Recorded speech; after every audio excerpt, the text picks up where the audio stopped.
Hi, this is Kat with Beadaholique, and in this video I'm going to show you how to make a tassel of beaded coral. Now this is going to give you that beautiful fringe style tassel here, and this is a lovely technique, and today we're going to be using the Czech glass 11-0 seed beads. And what I love about them is that they are a little irregular, but it makes it perfect for this type of technique.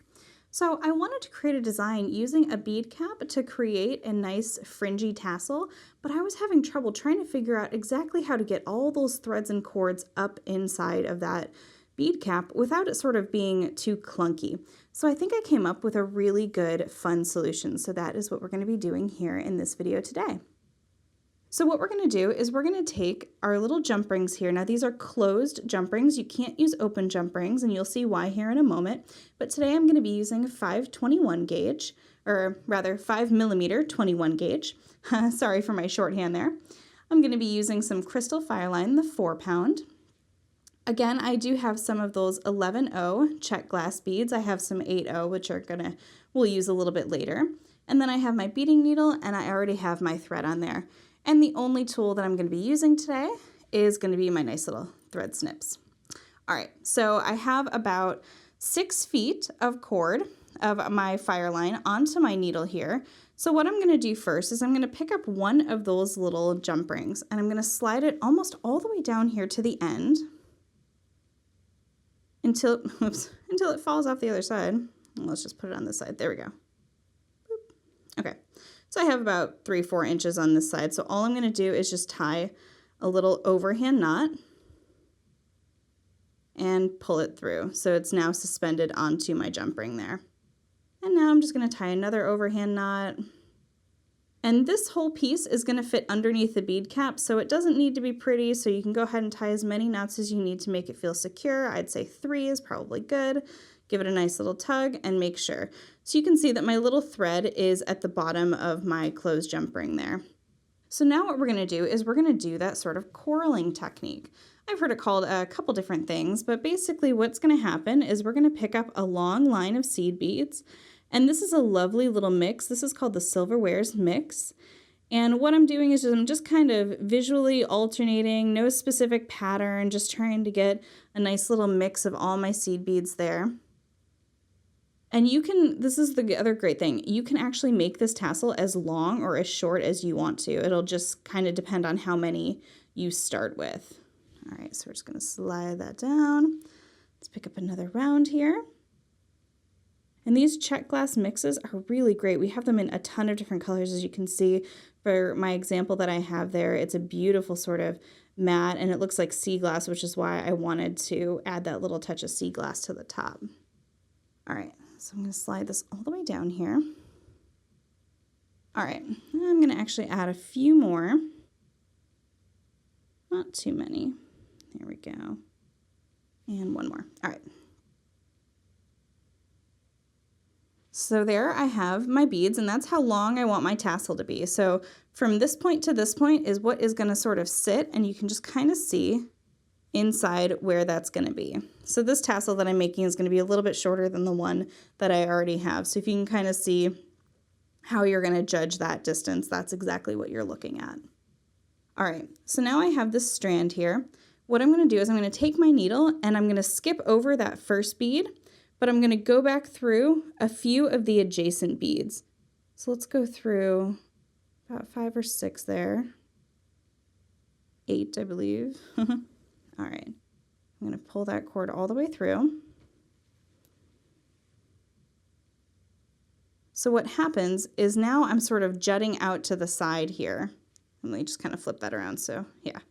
So I went back through and I'm now kind of coming out to the side. So what I'm going to do now is I'm going to pick up only a few, maybe 3 or 4,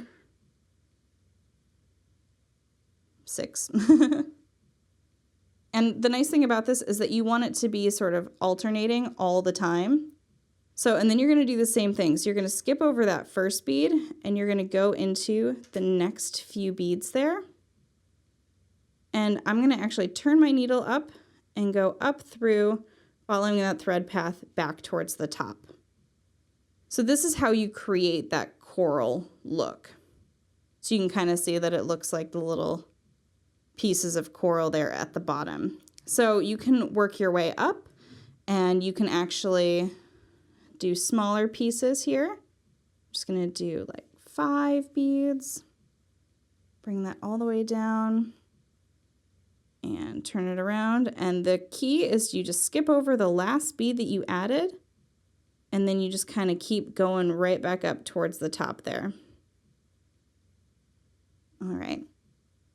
So, and this is the basic technique for this, and I did do a separate coraling video for how to add it to circular brick stitch. So this is sort of another way you can utilize this idea. All right, so one more kind of quick example here I'm going to show you is, let's say I wanted to add a whole extra branch. So for this, I'm going to be picking up several more seed beads here. You can see this one's going to be a little bit longer. And again, just sort of slide that down to the end. And now I'm going to sort of repeat that process, and I'm going to go up through about 5 beads,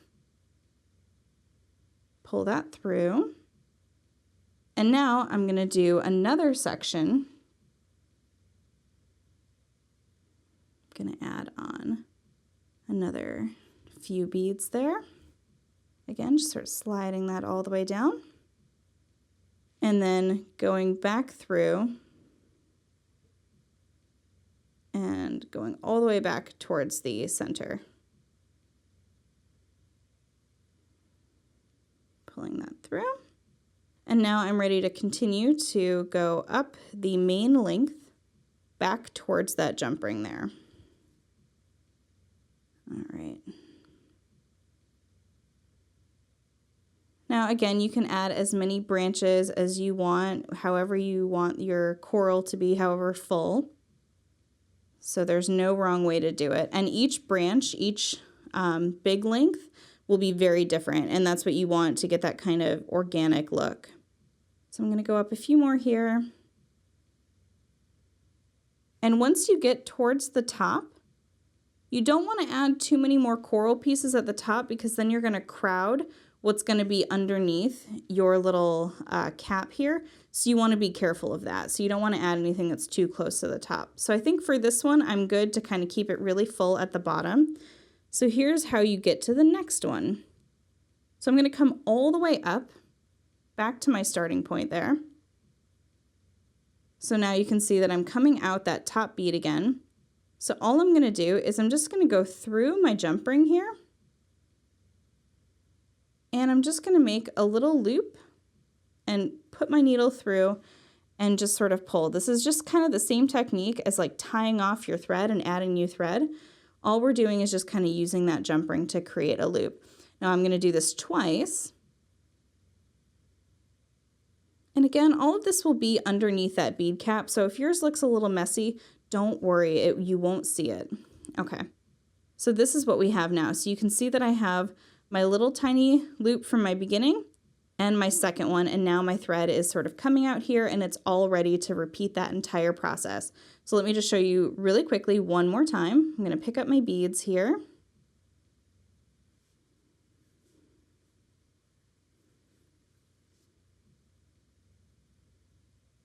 Okay, let me just test my length.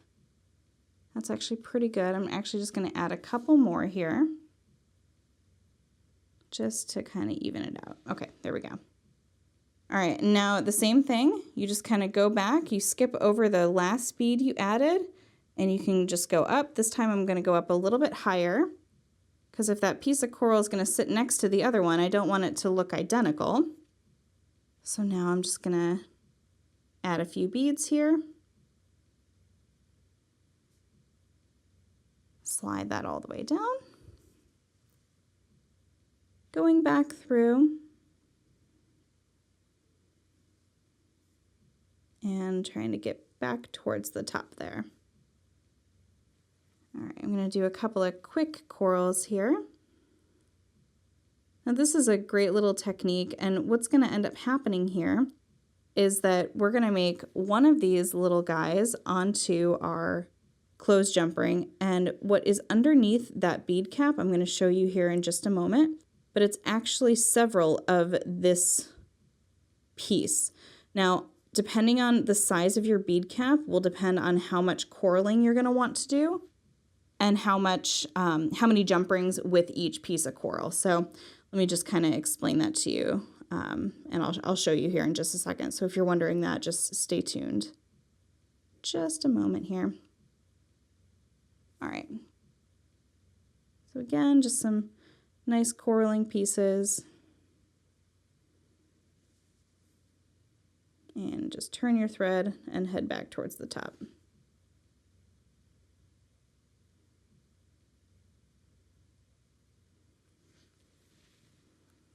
All right, so there we go.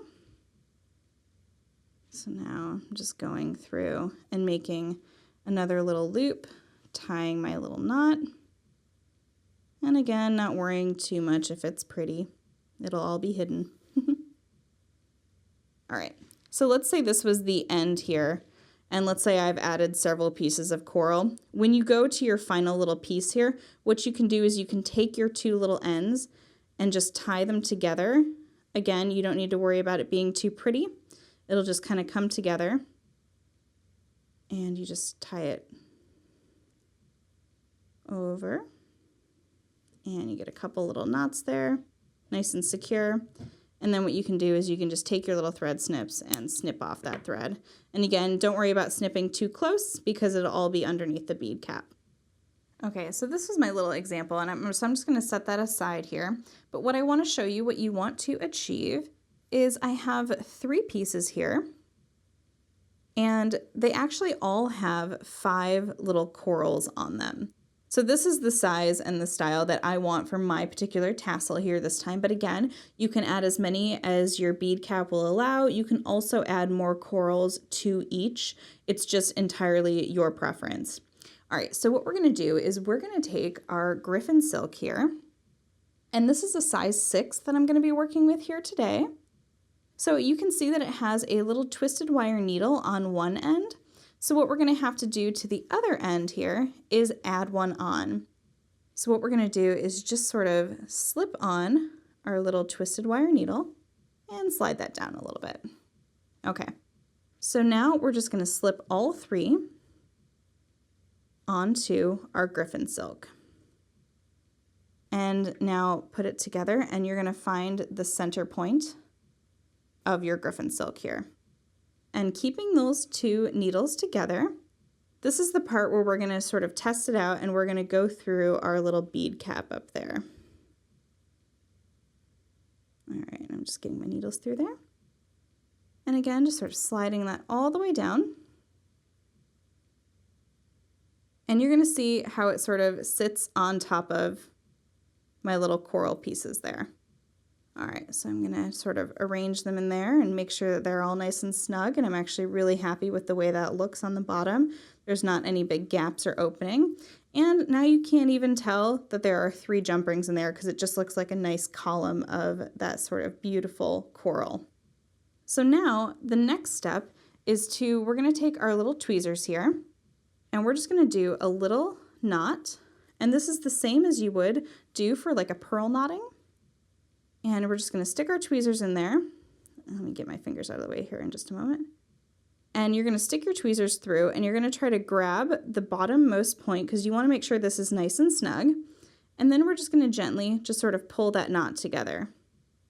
And once it gets nice and close, just take that tweezer out, and then you can just kind of squish it down with your tweezer.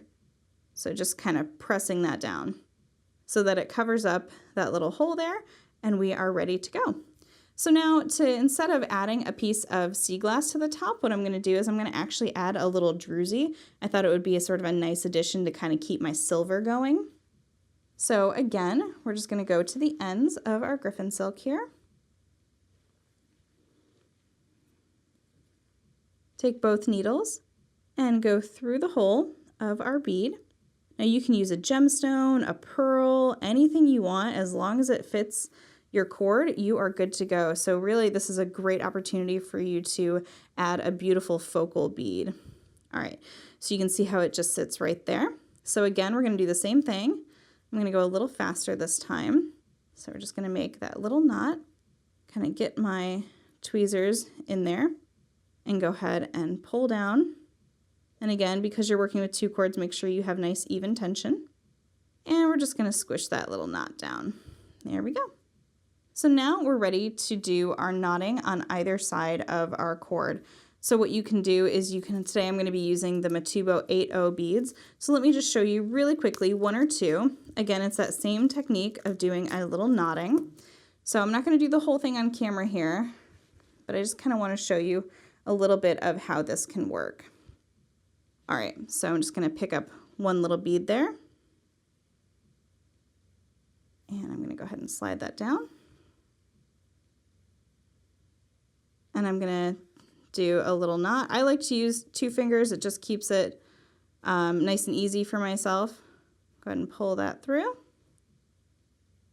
Bring my tweezer in there and give it a nice little pinch. And then pull my little knot. Squish it down. And then I'm ready to add another one. So that's it. That's how easy this is. It's a really, really fun technique. And then you can just continue to add. And what you'll do is if you wanted to, you could add a clasp, or you could do what I've done here and just kind of finish it off in a different technique. And if you head over to Beadaholique.com and check out the write-up, I will link to that video so that you guys can find it nice and easily for how to do the purl knotting if you are unfamiliar with that. But I just wanted in this video to show you how to do that beautiful beaded coral technique. So I hope you enjoyed this video. You can get all of these supplies and even more videos by going to Beadaholique.com.